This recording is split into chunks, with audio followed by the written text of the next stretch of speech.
고린도후서 묵상일기 92번째. 내가 끝이라고 여기는 그때 하나님은 시작을 하셨다. 고린도후서 13장 1절로 3절. 나는 지금 세 번째로 여러분을 방문하려고 합니다. 모든 소송 사건은 두세 증인의 말을 근거로 하여 결정하여야 합니다. 내가 두 번째로 여러분을 방문하였을 때에 전에 범죄한 사람들과 또 그 밖의 모든 사람에게 이미 말한 바와 같이 지금 떨어져 있으면서도 다시 말하여 둡니다. 내가 이번에 다시 가면 그러한 사람들을 그냥 두지 않겠습니다. 여러분은 그리스도께서 내 안에서 말씀하고 계시다는 증거를 구하고 있으니 말입니다. 그리스도는 여러분에게 약한 분이 아닙니다. 그는 여러분 가운데서 능력을 떨치시는 분입니다.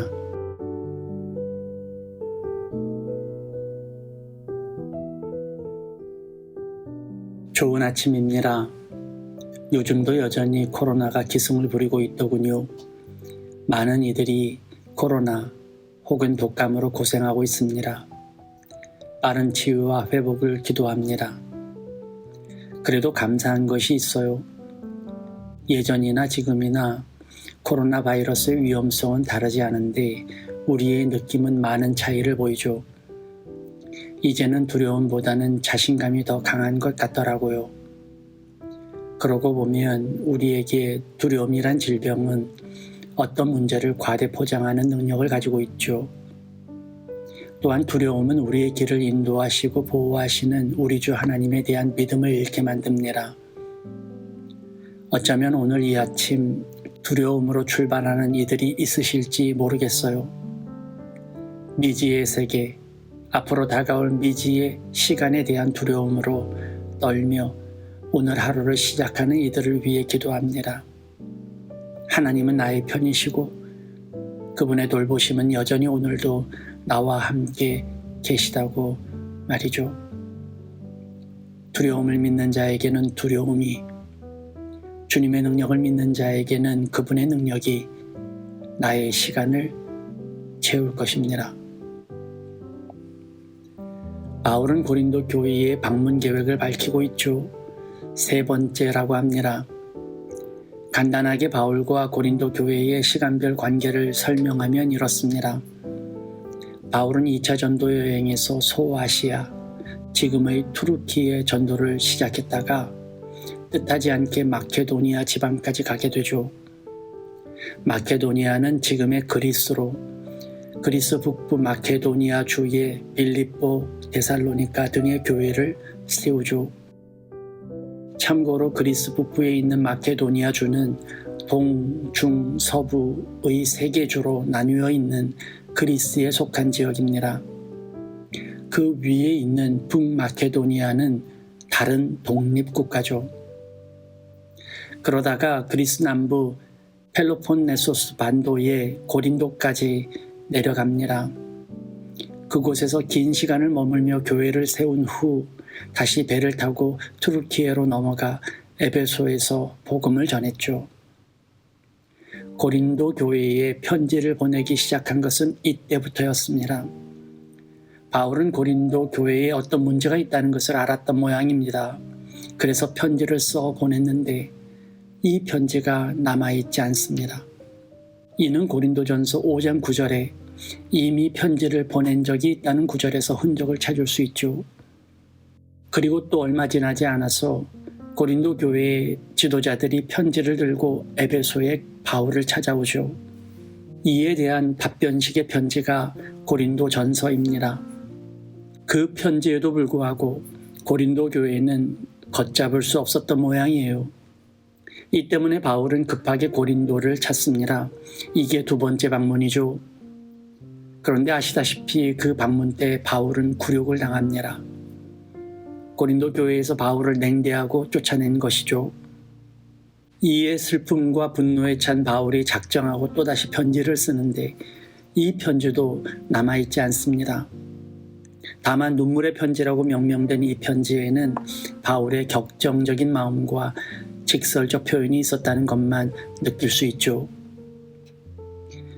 이미 이전에 묵상한 대로 바울은 어쩌면 그 눈물의 편지로 고린도 교회와의 관계가 끝날 수도 있겠다 생각했을지도 모릅니다. 그동안에는 어르고 달래는 편이었던 바울이 감정을 숨기지 않고 있는 그대로 책망을 토해냈기 때문이죠.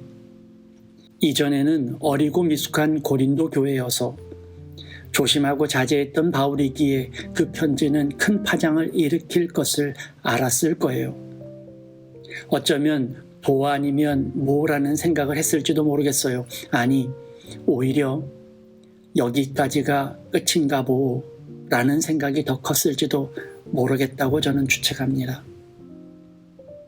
그런데 여기서 신기하고 기적과 같은 일이 벌어지죠. 일부 고린도 교회 교인들이 마음을 움직인 겁니다. 전부 다는 아니지만 일부가 회개하며 바울에게 도움을 요청한 거죠. 그 때문에 이 고린도 후서가 쓰인 것입니다. 그리고 바울은 다시금 고린도를 방문할 계획을 밝히죠. 오늘 본문에서 바울은 이번에 가면 그런 사람들, 그러니까 범죄하고 비방하고 싸우고 나쁜 말을 전하는 이들이겠죠. 그들을 가만두지 않겠다고 말합니다. 여기서 저는 바울이 지난번 방문 때 가만히 있었던 것을 후회하고 있다는 생각이 들었습니다. 아마도 바울은 조심했을 것이고 직언은 위험하다고 생각했을지도 모르죠. 어쩜 교회가 깨질지도 모른다는 생각에 극도의 말을 아낀 것인지도 모릅니다. 이를 다른 말로 하면 두려움이 있었던 거죠. 우리에게는 늘 그런 두려움이 있죠. 옳은 일이지만 두려워서 옳다고 말하지 못하고, 바른 길이지만 잘못될까봐 두려워서 걷지 못하는 일들이 있죠. 바울과 같은 지도자가 그랬을까 싶은 분들도 계시겠지만 바울이라고 우리와 다를까요? 모두 성정이 같은 사람이라고 성경에서 말하지 않았습니까? 그런데 바울은 보았을 것입니다. 자신은 끝이라고 생각했는데 하나님은 그것을 시작으로 만드셨다는 것을요. 하나님의 일은 내가 지키는 것이 아니라 하나님이 지키신다는 것을 말이죠. 그렇게 우리는 걱정과 두려움을 거두고 주님이 원하시는 길만 걸으면 됩니다. 우리가 선한 길을 걸으면 그 길은 선하신 하나님이 지키시죠. 우리가 걱정해야 할 것은 선한 것이 악한 것을 이길 수 있느냐가 아닙니다. 하나님의 권세가 세상을 이길 수 있느냐가 아니에요. 우리가 바라고 기도할 것은 내가 주님의 말씀을 따라 아무 두려움 없이 믿고 걸을 수 있느냐입니다.